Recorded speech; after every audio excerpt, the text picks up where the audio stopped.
No, not at all. In the back of my head, yes. My sophomore year, I joined the class, and I knew that I was going to do it. Like, it was so much fun, and I knew I'd be crazy not to. In all honesty, no, not the meat judging team.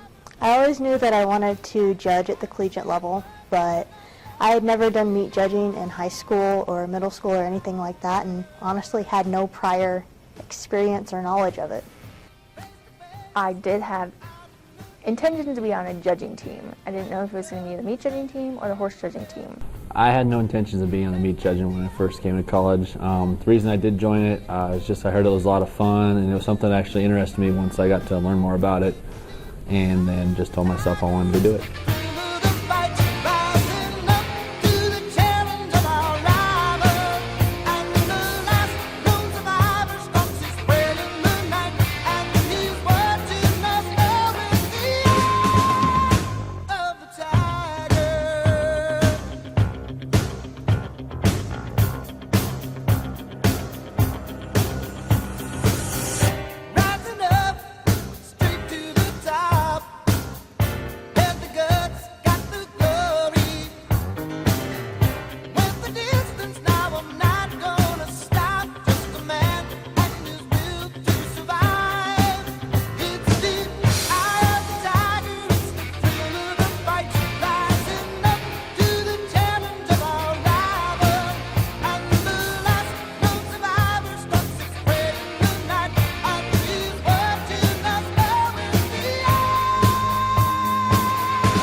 I've gained a lot of knowledge on the meats industry itself. I had no idea how a packing plant worked, so it was awesome getting to go through. I mean, I had the basic idea of how it worked, but not specific details, so it just blew my mind, if you will, when I went walking through the plant for the first time, seeing just that many carcasses hanging up and then going through and getting the full tour and seeing how it worked. And then I think my favorite one was the John Morrell pork plant, and just seeing how that operates. First and foremost would be the friendships I formed. I knew most everyone on the team before we started judging, but afterwards I can really say they're one of my closest friends, and I think they'll remain my friends forever. Life skills such as time management and just being able to deal with people from all walks of life. You get to meet a lot of people that are higher up in companies, so you deal with yourself more professional around them. Forged a lot of new friendships with people that I had met in class before but didn't necessarily know that well. I met people from across the country that have similar passions for agriculture. I learned a lot about the meat industry. Time management skills. I think I got better at thinking before I spoke. Just like concentrate, not just speaking, but thinking before I would like write something down on my note card. I'd actually have to make sure that that's what I saw. And my mental math skills. Which is important for an ag business major, right? Yes. Then also you get to meet some people who are just on the kill floor or in the factory line, and you kind of get a greater appreciation for your food that way too, and just meeting people. The general skills that you gain in judging with critical thinking, being able to express your thoughts clearly, all of that I know will definitely benefit me down the road. Secondly, was the travel experience. There's no way I would have seen what I saw this past year if I wasn't on the New 17.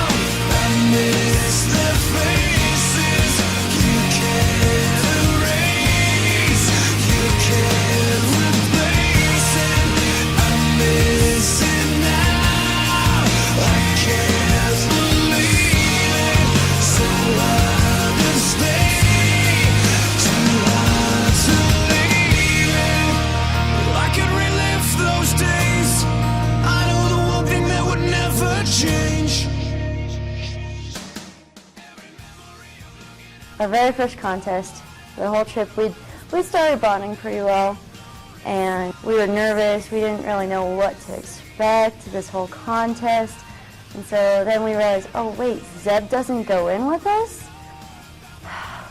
What are we gonna do? And I was like, bye, Papa Bear! And he gave me the ugliest look. Said, don't you ever call me that again. Starting at the beginning of the year, when Zeb took all of our backpacks and change of clothes after our stock show banquet and started walking away from us, he earned the name of Papa Bear, and that stuck throughout the entire year. Next thing we know, we call him Papa Bear all the time. I think one of the best stories I have would be when Katie Furry would put my name into Taylor Swift songs, knowing how much I dislike Taylor Swift. And sometimes they were slightly inappropriate, which made them all the more hilarious. Am I allowed to share the one where you rolled into something? Sure. Well, we learned the definition of running into a vehicle and rolling into a vehicle, and whether that means that you pressed on the gas or not. On our Fort Worth trip, and before the contest we have a coaches meeting, and I went to it, and Jeff Sable, who's a professor at Texas A&M, he was the committee chair, and he was just going on and on about how cold this cooler was going to be. I mean, he said, you got to wear every piece of clothing you've got, and the wind chill is terrible. And so got out of the meeting, and the hotel staff had recommended this barbecue joint across the interstate. So we decided to go over there to eat, and we walked in, and they said, well, it's going to be an hour wait. Well, we wanted to go there, and so I go, well, why don't you guys just stay, and I'm going to go to Walmart and try and get some scarves and stuff. And it's kind of funny because it turned out that cooler was extremely warm. But anyway, I go to Walmart, and Mackenzie volunteered to go with me. And in Texas, on both sides of the interstate, it's just a frontage road, and it's only one way.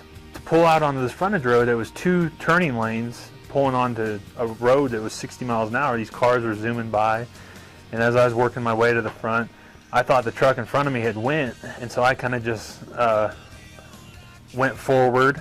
There's still some discrepancy whether I rolled or whether I actually hit him, but I rear-ended this guy, and he was driving a big truck, big steel bumper, and I got out, he got out, he had a little flashlight, we were looking, and his ball hitch was stuck right through the middle of our license plate. So I asked him, do you want to do anything? He said no, and I go, okay. So we shook hands and we left, or he left, and then I got back, and Mackenzie's eyes were like really big. So we left. We got onto the frontage road, went to try and find Walmart. 40 minutes later, we still couldn't find it. The rest of the group calls, says, hey, they're seating us. So we hurry back. We come in, and as soon as we sit down, they're like, did you get our stuff? I'm like, no. And they could kind of tell, like, me and Mackenzie were kind of smirking and didn't really know how to tell them what had happened. They're like, well, what happened? I go, well, we were in an accident. Really? What happened? Well, I rear-ended this guy, and he got out, and I just walked straight at him. I'm like, we're not going to have a problem here, are we? And he's like, no. And he just got in his vehicle and left. And it took them a minute. They're like, is that really what happened? Oh, no, I'm just kidding you. So I told them, and then we had some good laughs about that. Maybe our third trip to Greeley, I got a bloody nose and he didn't believe it. So he said, right now, and made Laura check that I had a bloody nose and then let me out. I had a bloody nose again in Skylar. He didn't handle that one very well either. He gave me a really bad look and told me to leave. And then I did not. yes, he did. So we got to learn about how Jairus gets chased by badgers. One of my favorite ones would definitely be the badger story that Jairus told us, where she was chased by, her family was chased by a herd of badgers, which I didn't even know that they lived in herds, but apparently they do, and they will chase you. Memorable moment was going down to Galveston and getting to see the Gulf and walking the shoreline, and we took a lot of team pictures there, and I think that's one of the times that it hit me that we were a team, was down there. And that was fun to see. We got to see the ocean and eat seafood by the shore, so that was pretty memorable. Another turning point, a fork stuck in the road. Time grabs you by the wrist, directs you where to go. So make the best of this test and don't ask why. It's not a question but a lesson learned in time. It's something unpredictable, but in the end is right. I hope you had the time of your life.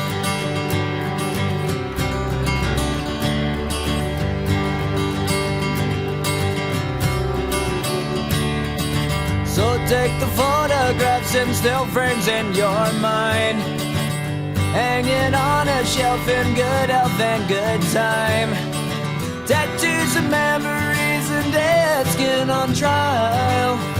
For what it's worth, it was worth all the while. It's something unpredictable. One interesting story was all of Zeb's birthdays. We gave Zeb about 3 birthdays on one trip. He turned 21 and 9 in the same weekend. And every time we went to a restaurant, he had another birthday, so I'm pretty sure he's over 80. One of the most memorable moments for me was on our Houston trip. And we flew to Houston out of Denver Airport, and we flew Southwest.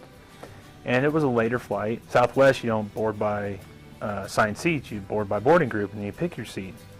And it was a big plane, and there was probably only 30 people on there, so there was a lot of empty seats. And most of the team kind of sat towards the front on the left side.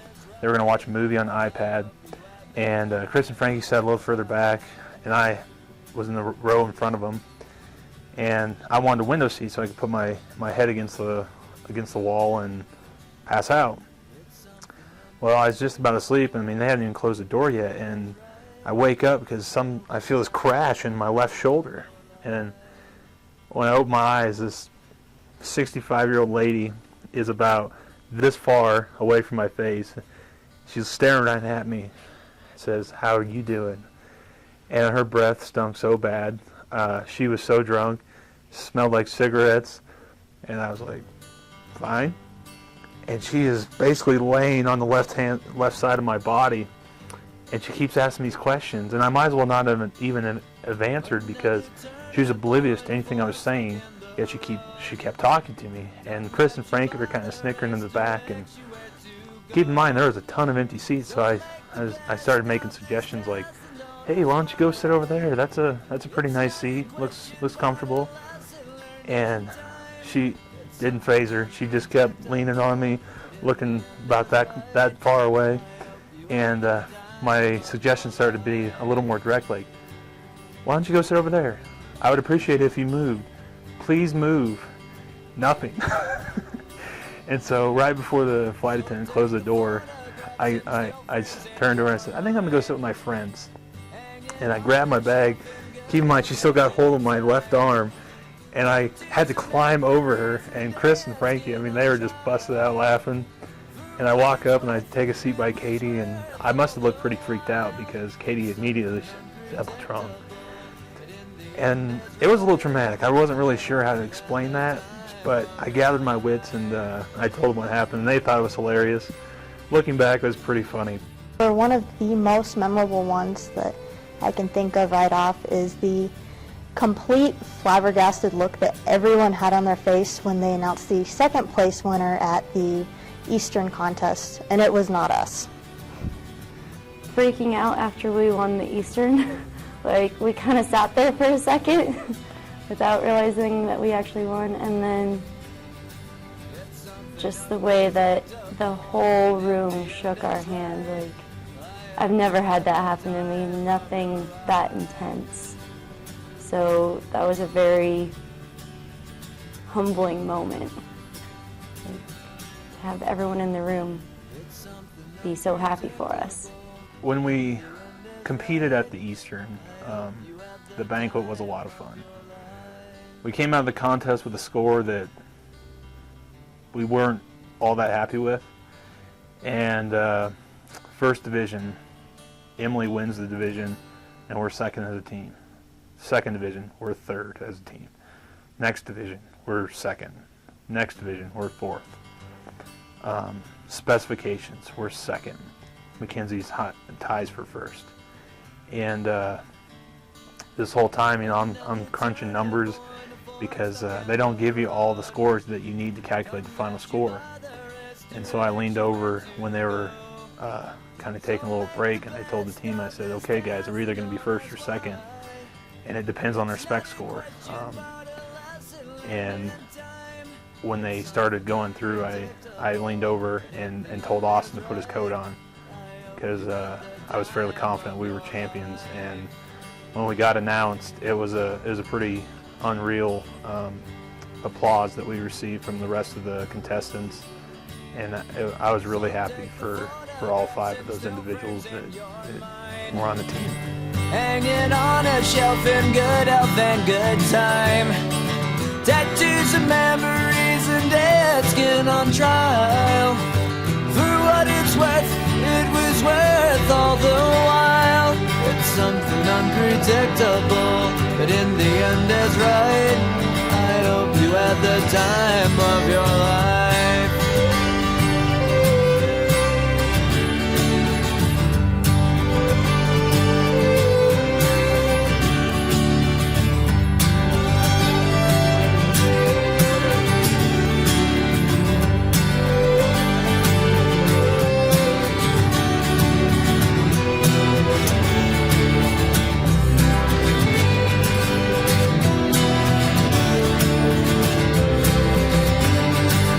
Something unpredictable, but in the end it's right.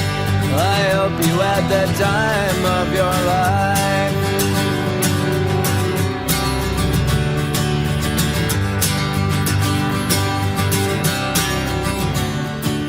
It's something unpredictable. One of the classics was Austin coming out of the contest and telling us that the short loin did not grade select, so his 18 call was not written down. And then finally, Zeb's willingness to pose on the table at the end of the year pictures. Have fun racing the wind, chasing the sun, take a long way around. Back to square one. Today we're just outlaws out on the run. There'll be no regrets, no worries and such for cowboys like us.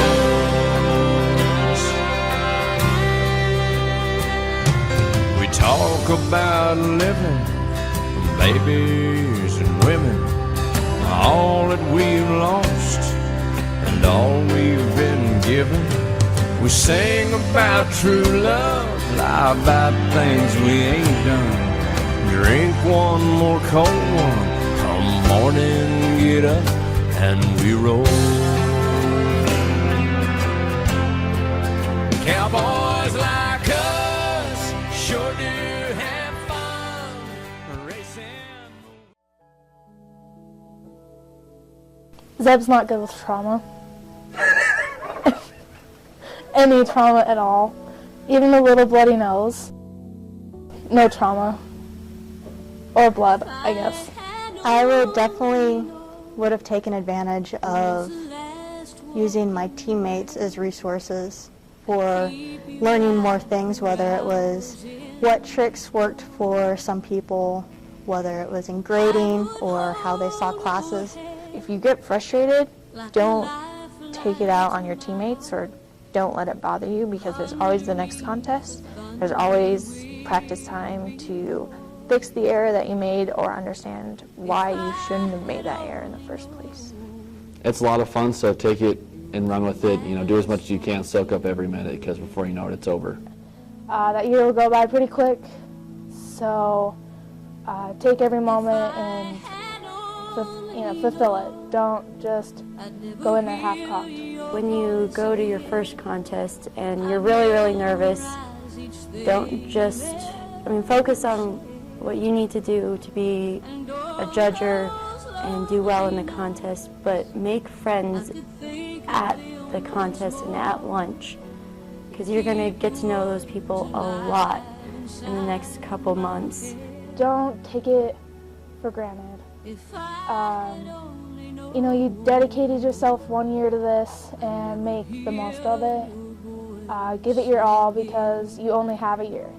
A lot of people think that's a lot of time out of your life, but it's not. Don't be afraid to get to know your teammates, and don't wait to get to know your teammates. You want to be as close as possible to make your experience as fulfilling as possible. Would always be there, but then there came a day and I turned my head and you slipped away.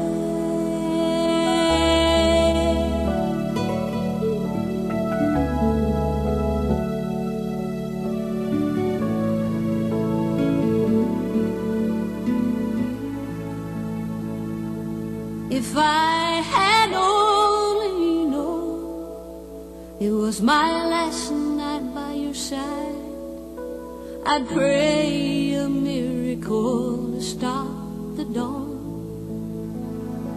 And when you smiled at me, I would look into your eyes and make sure you know my love for you goes on and on.